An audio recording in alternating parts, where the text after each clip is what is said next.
अब आगे क्या करने का इरादा है रेशम को? क्या बनना चाहती हैं रेशम? IAS officer. आईएएस ऑफिसर है कि मुखर्जी नगर जाना पड़ता है दिल्ली? ऐसा कोई बात नहीं है। अगर स्ट्रगल हो, यदि मन में मानसिकता हो कि एकदम नहीं हमको संघर्ष करना है और इसको सक्सेस पाना है, तो वो चाहे मुखर्जी नगर हो, चाहे बिहार हो, चाहे भोजपुर हो, चाहे बलिगांव हो, कहीं भी वो लड़की सक्सेस कर। और पहले तो बाबा साहेब भीमराव अंबेडकर जो प्रेरित व्यक्ति रहे हमारे समाज के प्रति, और इससे पहले जो भी एससी एसटी वर्ग के जो लोग आते हैं उनको कोई अधिकार नहीं था पढ़ने लिखने। 9th से ही इसका प्लानिंग हम सेट किए थे, कौन सब्जेक्ट में ज़्यादा वर्क करना है, किसमें किसको इग्नोर करना है, किसमें ज़्यादा समय नहीं देना है, समय बर्बाद नहीं करना है। इस सारे सब्जेक्ट को हम प्लानिंग करके रेशम को सारा प्लानिंग सेट किए थे कि इस तरह से रास्ता चलना है। थोड़ी सी चूक रह गई, नहीं तो आपकी भतीजी जो रेशम है 5-6 बिहार में मार्क, स्थान प्राप्त कर सकती लगभग थी। 6-7 मार्क्स के लिए बिहार टॉपर से वंचित रह गई है। हाँ। नहीं तो बिहार टॉपर्स में इनका भी स्थान रहता। इसका ऑप्शन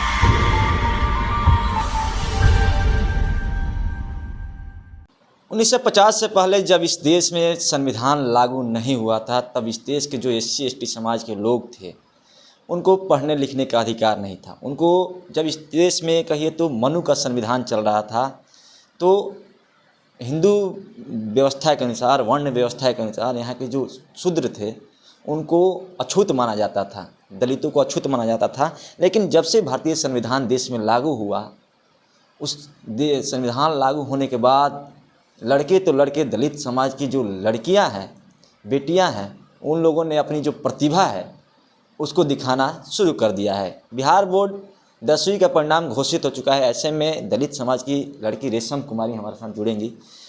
अपना इनसे हम परिचय जानेंगे और कितना प्राप्तांक इनको प्राप्त हुआ, कितना रिजल्ट आया है। लेकिन काफ़ी सराहनीय कार्य है और इन्होंने एक ऐसा कार्य किया है कि इनके माता पिता के साथ साथ जो इस समाज के लोग हैं उनके लिए गर्व की बात है। चलिए रेशम से ही जानते हैं।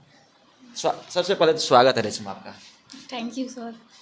क्या कहिए, कैसा फील हो रहा है रिजल्ट आने के बाद? बहुत अच्छा। सबसे पहले जब रिजल्ट की जानकारी हम शुरू से जानना चाहें, कितना प्राप्तांक प्राप्त हुआ, कितना रिजल्ट आया, कितना मार्क्स आया आपका? 471। 471 आया। 94.4%। अच्छा, रिजल्ट जब आया तो पहली बार रिजल्ट किसने देखा? हम खुद देखे थे। आप खुद देखे थे? अच्छा, पहले से जब एग्ज़ाम देकर आप घर वापस आई तो उम्मीद था आपको कि 471 मेरा आएगा? हाँ, 450 प्लस। 450 प्लस। और थोड़ा सा मेहनत होता तो शायद बिहार में आप कुछ स्थान प्राप्त कर सकती थी। इसका अफसोस है? हाँ, थोड़ा बहुत अफसोस है सर। थोड़ा बहुत अफसोस है। अच्छा। पापा क्या नाम हुआ? अनिल कुमार राम। अनिल कुमार राम। पापा क्या करते हैं? पापा दिल्ली एयरपोर्ट पर काम करते हैं, इंदिरा गांधी एयरपोर्ट पर। और ये मजदूरी का काम करते होंगे ना? Private job. है। अच्छा। मम्मी क्या करती हैं? मम्मी जीविका में काम करती है। जीविका में मम्मी काम करती हैं। पढ़ाई आप कहाँ से कर रही थी, गांव से या कहीं शहर में रहकर? गांव से ऑफलाइन कोचिंग, और घर पे चाचा पढ़ाते थे। ऑफलाइन कोचिंग करती थी, किसी शिक्षक के पास जाकर पढ़ती थी? क्या नाम है उस शिक्षक का? सुशील कुमार। अच्छा। और एक मनु सर। अच्छा, स्कूल कौन से स्कूल में पढ़ने जाती थी आप? +2 जनता है स्कूल। रोज क्लास बोलेगा। करती थी? हाँ। कौन प्रेरित करता था आपको? कहा जाता है कि जो लड़कियां होती हैं घर के कामों तक सीमित रखा जाता है, चौका बर्तन तक, खाना बनाने तक सीमित रखा जाता है। बहुत सारे लोग, जिस समाज से आप आती हैं रेशम, उस समाज के लोग, लड़कियों को पढ़ने तक का अधिकार नहीं मिलता था पहले, लेकिन आपको पढ़ने का अधिकार मिल रहा है। जब आप पढ़ना शुरू की होंगी तो घर से मम्मी पापा का क्या रिएक्शन था? मम्मी पापा मतलब शुरू से ही पढ़ाना चाहते थे। हाँ। और घर का कोई काम नहीं कराते थे, मतलब पढ़ना है तो पढ़ो, जितना मन उतना पढ़ो। हाँ। काम कितने भाई बहन हैं आप लोग? 2, एक भाई और एक बहन। एक बहन। तो कोई प्रेशर ये नहीं रहता है कि लड़की हो?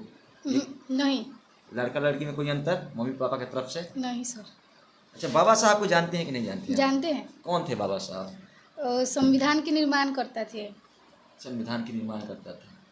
जब से देश में संविधान नहीं लागू हुआ, उसके पहले की स्थिति के बारे में आप जानती हैं? इतिहास पढ़ी होंगी तो कुछ जानती होंगी। क्या हाँ। था? आप शेड्यूल कास्ट से आती हैं। आपके समाज के लड़कियों को, औरतों को, या आपके भाई को, जो मतलब आपके समाज के लोग थे, उनको पढ़ने लिखने का अधिकार नहीं था। तो आपको पढ़ने का अधिकार किसके बदौलत मिला? सर पहले तो बाबा साहेब भीमराव अंबेडकर जो प्रेरित व्यक्ति रहे हमारे समाज के प्रति, और इससे पहले जो भी SC ST वर्ग के जो लोग आते हैं उनको कोई अधिकार नहीं था पढ़ने लिखने का। भेदभाव समाज में ऐसे चलता था, श्रम के आधार पर जाति का भेदभाव हो जाता था। आपके साथ कभी ऐसा तो नहीं हुआ है नहीं। भेदभाव? पहले होता था। पहले होता था आपके साथ? मेरे साथ नहीं, पहले के जो आप जब स्कूल में पढ़ने जाती होंगी क्लास में या कोचिंग में, तो बहुत सारे लड़के लड़की वहाँ पढ़ते होंगे। कभी ऐसा एहसास तो नहीं हुआ होगा कि मेरी जाति की वजह से मेरे साथ ऐसा कुछ हुआ है? कोई लड़का किया हो, कोई लड़की किया हो, कोई शिक्षक किया हो, ऐसा कुछ नहीं हुआ है? ना।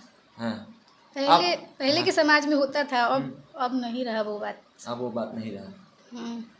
अब आगे क्या करने का इरादा है रेशम को? क्या बनना चाहती है रेशम? IAS officer. IAS officer? हाँ। अगर बीच में कोई रुकावट आती है, मम्मी पापा की तरफ से सपोर्ट है? हाँ, पूरा सपोर्ट है सर। हाँ। ऐसा कहा जाता है कि जब लड़कियां 12th पास कर जाती हैं तो शादी विवाह की बात होने लगती है, ऐसा तो नहीं है मम्मी पापा? नहीं सर, मेरे मम्मी पापा शुरू से ही पढ़ाना चाहते हैं और अभी बोलते हैं जितना मन उतना पढ़ो। हाँ। तुमको छूट है पूरा, शादी नहीं करना है अभी। हाँ। पढ़ना है। अच्छा, अब भाई बहन में छोटी हैं बड़ी हैं? बड़े हैं। बड़े हैं। एक भाई है छोटा। अच्छा, इंटर में एडमिशन होगा तो स्ट्रीम क्या रहेगा आपका? Science. Physics, chemistry, math, biology? PCM रहेगा। चलिए रेशम की मम्मी हैं, इनसे भी बात करने का प्रयास करते हैं। कैसा लग रहा है आपको? आपकी बिटिया ने तो कमाल कर दिया है। अच्छा लग रहा है। अच्छा लग रहा है। आगे कहाँ तक पढ़ाने का इरादा है बिटिया रानी को? उनको जितना इच्छा होगा उतना पढ़ेगी। आप लोगों की तरफ से सपोर्ट है? हाँ, पूरा सपोर्ट है। क्या करती हैं आप? सुने हैं कि जीविका में काम, आपकी बेटी ने बताया कि जीविका में काम करती हैं। काम ऐसे ही काम करते हैं। अच्छा,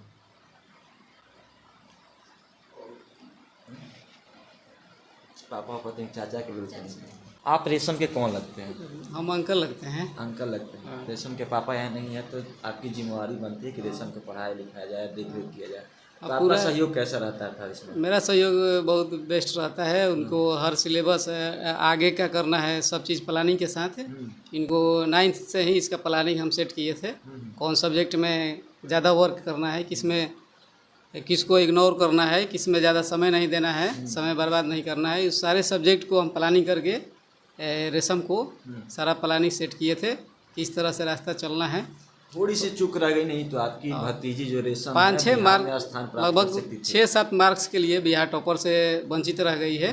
नहीं तो बिहार टॉपर्स में इनका भी स्थान रहता है। इसका अफसोस है आप? इसका अफसोस बहुत है, लेकिन एक तरफ खुशी भी है। हाँ, एक तरफ खुशी भी है कि इतने गांव देहात से निकल करके इतना अच्छा मार्क्स लाई हैं। ग्रामीण क्षेत्रों में जहाँ से अधिक सबसे महत्वपूर्ण चीज़ है कि संसाधन का अभाव रहता है। ग्रामीण संसाधन का अभाव रहता है, माहौल नहीं बन पाता है।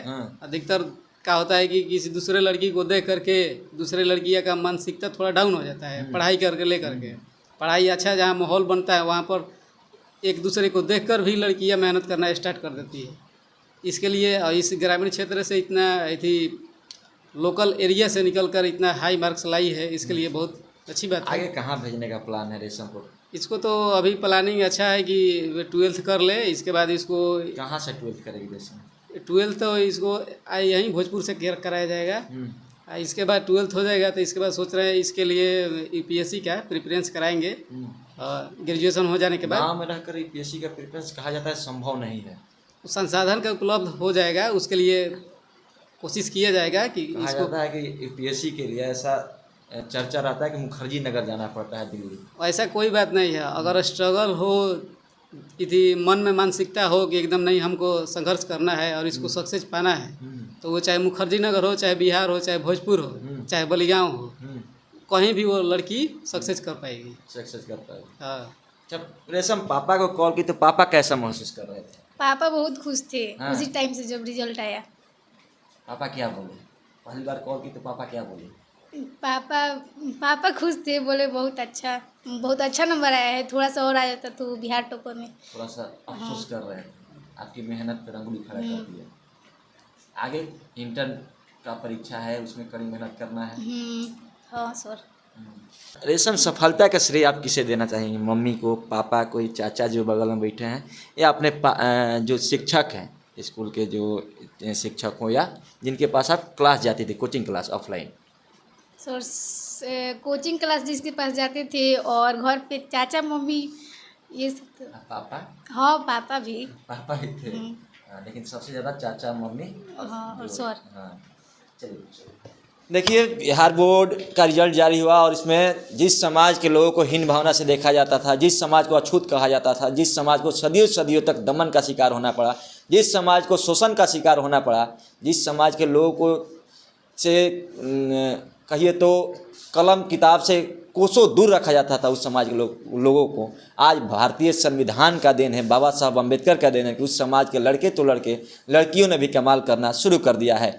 देख सकते थे कि ये रेशम नाम की एक लड़की है जो दलित समाज से आने वाली लड़की है और इस लड़की ने बिहार बोर्ड मैट्रिक एग्जाम में सराहनीय प्राप्तांक प्राप्त कर एक अपने माता पिता के साथ साथ इस समाज का नाम रोशन किया। बाकी रेशम के मुखार बिंदु से आपने सुना क्या कुछ रेशम में कहा, क्या आगे क्या बनना चाहती है रेशम का सपना क्या है और इसका श्रेय किसको दिया रेशम ने, आपने सुना। अपनी प्रतिक्रिया हमें कमेंट बॉक्स में दे दीजिएगा। मेरा नाम नीतीश है, आप प्रकाश इंडिया और जनता हाल देखें। बहुत बहुत धन्यवाद।